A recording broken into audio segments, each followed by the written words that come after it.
All these people said it. Everything else like this thing. Now, I've read reports from like LA and New York about 48 frames per second. And they were talking about Keystone Cops movement, and yet we did not see that. Or did y'all? No. Yeah, no, I did not see like sped up sort of stuff.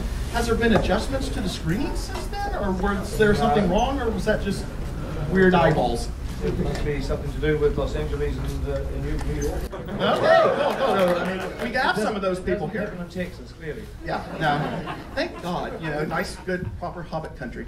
Wow. Thank you. Thank you so much.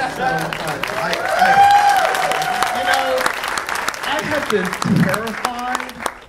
I have been absolutely terrified of this screening while wanting to rush quickly towards it for so long.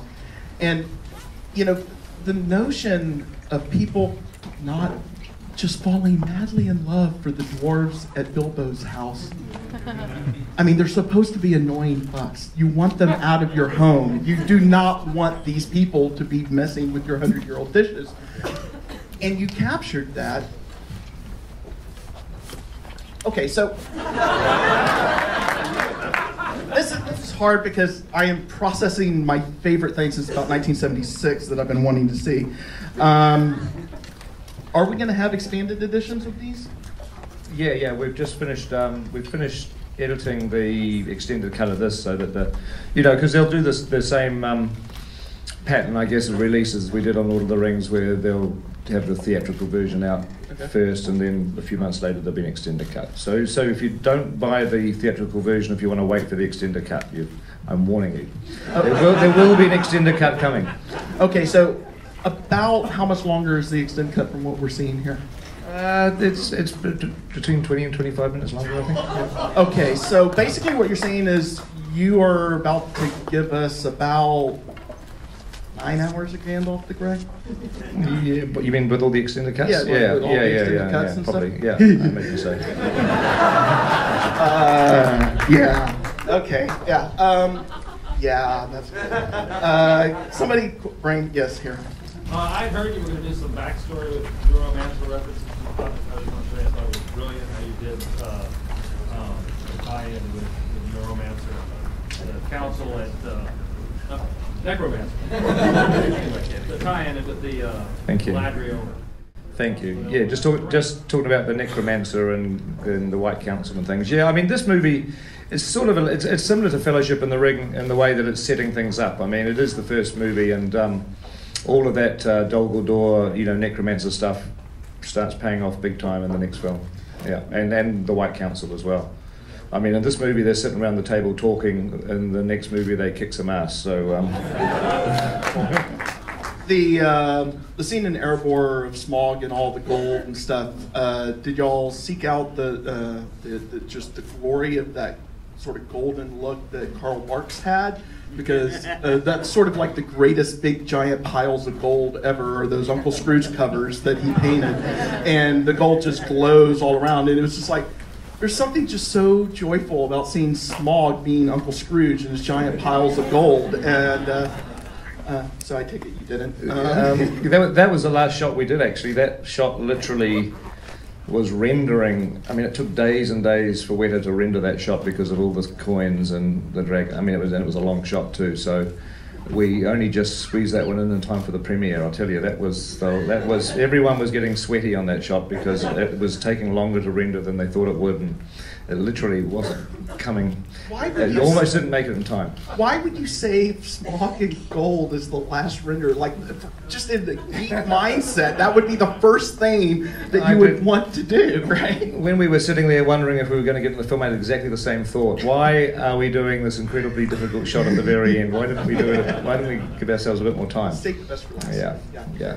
Okay, Nordling? I wanted to ask you about Bomber, because Bomber bears a certain resemblance to a certain film, big head geek.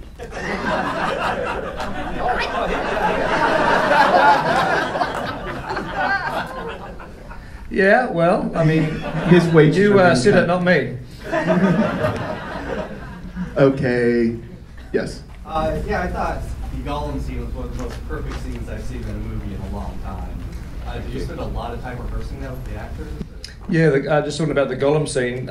Yeah, I mean that was interesting because it was the very first scene we shot, and we wanted to start with something relatively simple because it kind of was simple because it was two characters, and we were dreading the moment that we had to get 13 dwarves in prosthetics, 3 hours makeup and everyone in the room at the same time sweating and hot lights, and we just thought that was difficult throughout the whole shoot. So we wanted to start with something to ease ourselves in, and that was the scene that we chose. And we shot it for about a week. And it was interesting because it was Martin's very first scene, obviously, and he'd never played this character before. And so I thought it was good for that reason as well, because it gave him a meaty, kind of chunky scene to just work up the character of Bilbo. I think it was easier for him to figure out who Bilbo was and for us to work with him than just, little bits of reaction and bag end or something. If we'd started with that, it would have been much harder for him to sort of get his head into the character. So, and he had, Andy Serkis coming at him full octane. So I felt sorry for Martin a little bit, but he did hold his own. And the way that I did that, actually, which I've never really done before, it was 12 pages long. It was a long scene. It's 9 or 10 minutes long, and we pretty much shot every setup. We shot the entire scene.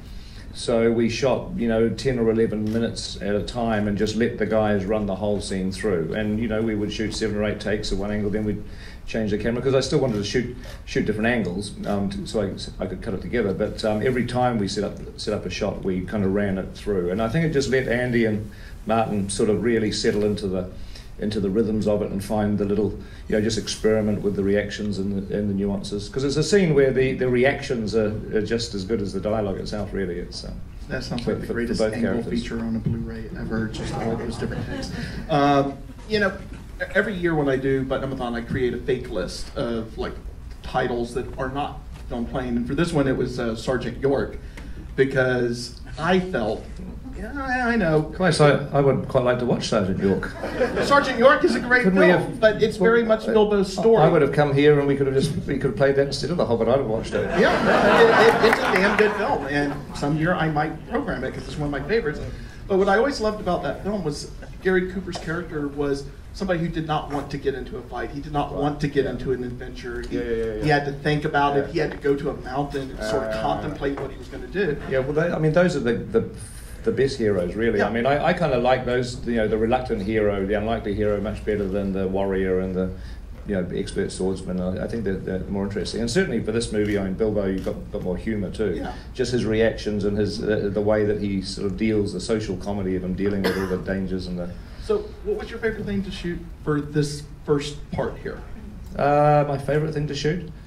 I don't know. I mean, look, the thing that does stand out in my mind is actually the Gollum scene, because it was the very beginning. Yeah. And, you walk onto the set on the first day of a shoot like this, you've got 266 days of shooting to do.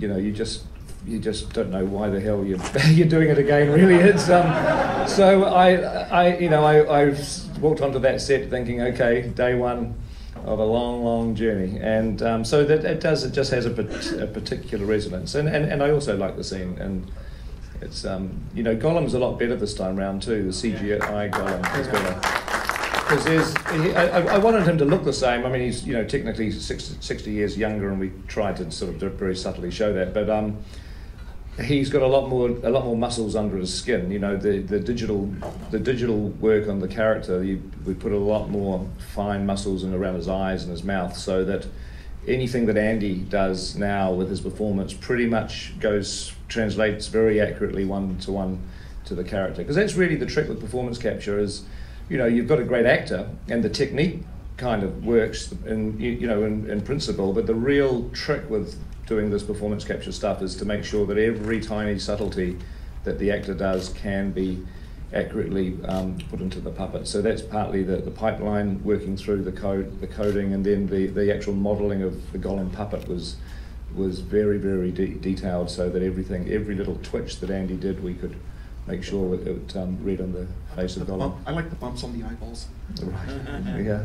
What was the decision for going for 48 instead of going the rest way to like 60 or even beyond? We didn't have a choice. On the first day of shooting The Hobbit, the cameras that we were using could only go 48 in sync. That is because it was 3D, and they had to sync the shutters of the cameras together. We couldn't go 60. We can now because they were developing the camera. The Red Epic camera was sort of the software was being upgraded continuously as we were shooting. But we actually had no ability on the first day of the shoot to do anything other than the 48 was the highest we could go. But also the rendering's a lot more expensive. It's there is a significant cost factor when you're going to these high frame rates because you're literally doubling. I mean, the rendering time on the computers for all the CGI, 24 to 48 doubles it. And stereo, 3D doubles it again. Yeah. So it's Yeah.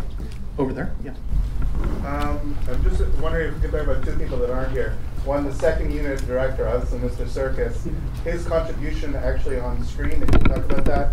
And Guillermo del Toro, how much of his touch is still on the film?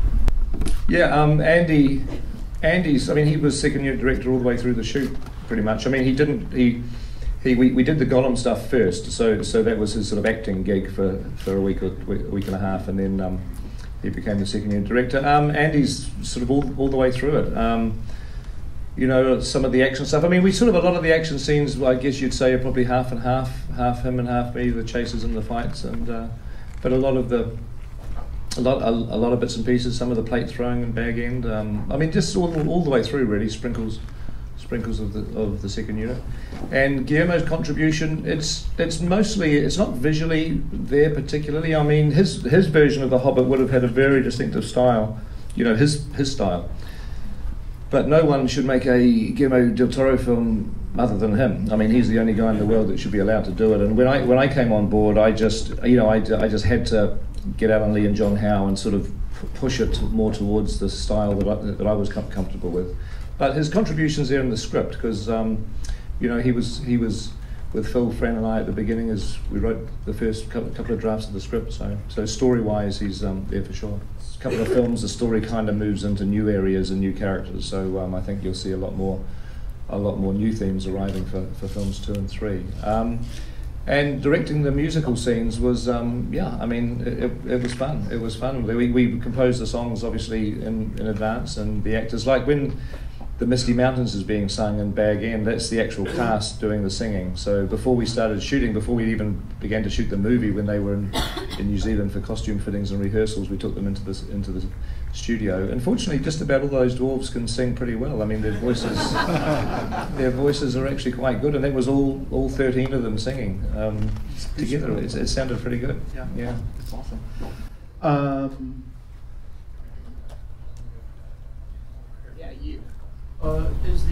Is the native shooting rate of the red cameras at 48 frames per second? And then on post-production, do you have the editor finish some scenes first and then get back to New Zealand, or do you wait till all the shots are done, then go to LA and then edit it all at once? Do you do the post-production as you're working on the film? Right.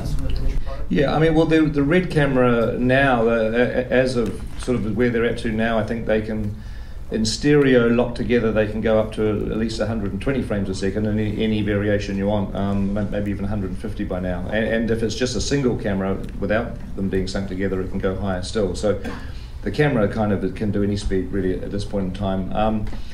Editing, yeah, we assemble. What I tend to do is as I'm shooting, I spend a lot of time. There's a lot of downtime in the day. Once you've done that rehearsal in the block and you're underway with your 8 or 9 setups that you're going to shoot that day, there's bunches of time where I have to sit around and wait for the shots to be set up and the lights to happen. So what I tend to do is I sit with Jabez, the editor, in a little tent on the set, and he and I go through the footage that we shot the previous day or a couple of days before, and I just look at all the takes again and select the favourite takes and favourite bits of takes from. So I'm sort of working like a couple of days, behind, and based on those selects, Jabez puts an assembly together. So at least I've got a rough assembly happening concurrently with the shooting of the movie, and then obviously once we finish the shoot and we're in post, we fine tune it all. So, yeah.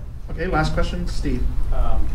Not to be impatient, but can you kind of explain how you're breaking out the next 2 films that you watch?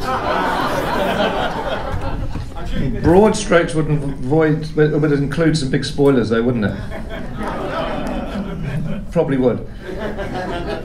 It's, I mean, I don't want to really get into details, but the next 2 films will incorporate a lot of appendices material, and obviously that Dol Guldur storyline, and Necromancer, and a couple of other things to do with the Woodland Realm, Thandril. Some of those storylines kick in and go places that, you know, some of them are a little different to the book, which is good, I think. And you start shooting again this next year, right? Well, we've got about another 10 to 12 weeks of shooting, I mean, depending on what we write, because we've got to write the scenes first before we can shoot them. To do in June, July time, which is some of it's for the second film, but the majority of it's for the third film. So there's still a little bit more to go. Well, yeah. Peter, I have to say thank you so much for Thank you very coming much. and bringing us. Hope to see you next year. And, Thank you.